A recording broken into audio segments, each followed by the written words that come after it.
Reading ఒకసారి ఒక 15 లోపల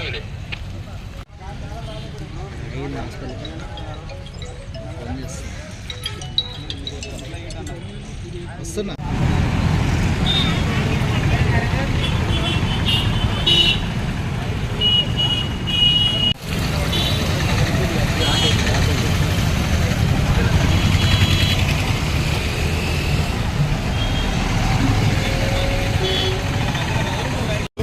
ఇక్కడ అన్న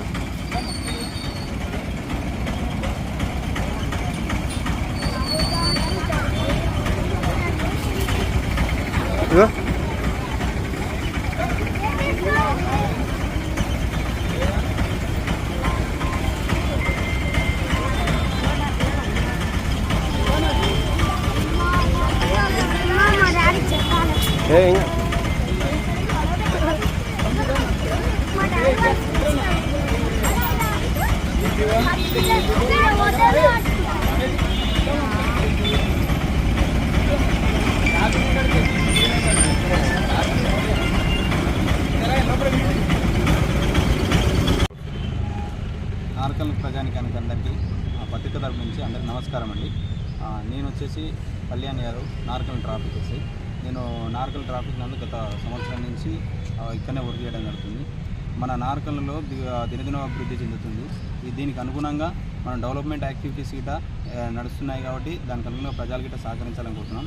నిన్న ఈవినింగ్ సెషన్లో ఎస్పీ గారి సూచనల మేరకు ఒక స్పెషల్ రైడ్ నిర్వహించడం జరిగింది. అందులో ఎస్పెషల్లీ అమాయకమైన చిన్నపిల్లలను దృష్టిలో పెట్టుకొని స్కూల్ ఆటోలను, స్కూల్ బస్సులను త్వరగా తనిఖీ చేయడం జరుగుతుంది.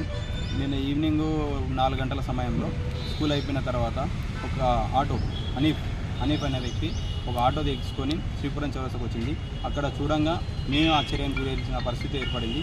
తన ఆటోలో 1+4 అంటే ఒక డ్రైవరు ప్లస్ 4 కూర్చోబెట్టుకునే కెపాసిటీని కాకుండా ఒకటేసారి 25 మందిని 1+4 25 మందిని ఎక్కించుకుందండి. అమాయకమైన ప్రజలు, అమాయకమైన చిన్నారులను వాళ్ళను ప్రాణాల మీద పడటం ఆ విధంగా చేయడం జరిగింది.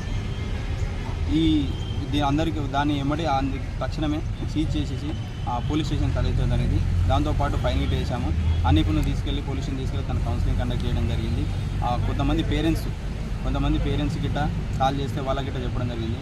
ముఖ్యంగా ఇందులో పాత్ర ఎవరు వహించాలంటే తల్లిదండ్రులు వహించాల్సి ఉంటుంది. ఎందుకంటే తల్లిదండ్రులు తెలియకుండా ఆటో ఎక్కడం జరగదు.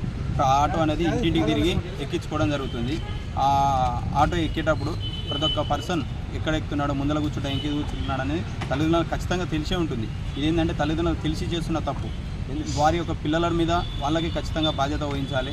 వాళ్ళ పిల్లలను జాగ్రత్త చూసుకునే బాధ్యత వాళ్ళే కాబట్టి ఖచ్చితంగా తల్లిదండ్రులను ఈ పత్రికా పక్షం తరఫు తెలియజేసినాక ఫస్ట్ మీ పిల్లల సంరక్షణ అనేది మీదే బాధ్యత. మేము రోడ్డు మీదకి వచ్చిన తర్వాత వాళ్ళని ఎలా విధంగానైనా ఆటో వాళ్ళకు కఠినమైన చర్యలు తీసుకొని ఏదో విధంగా క్రమశిక్షణ పెట్టడం జరుగుతుంది. కానీ గల్లీలలో బట్టి వెళ్ళేటప్పుడు చూసేది మొత్తం తల్లిదండ్రులే కాబట్టి ఖచ్చితంగా తల్లిదండ్రులు ఈ విషయం వల్ల బాధ్యత వహించాల్సి ఉంటుంది.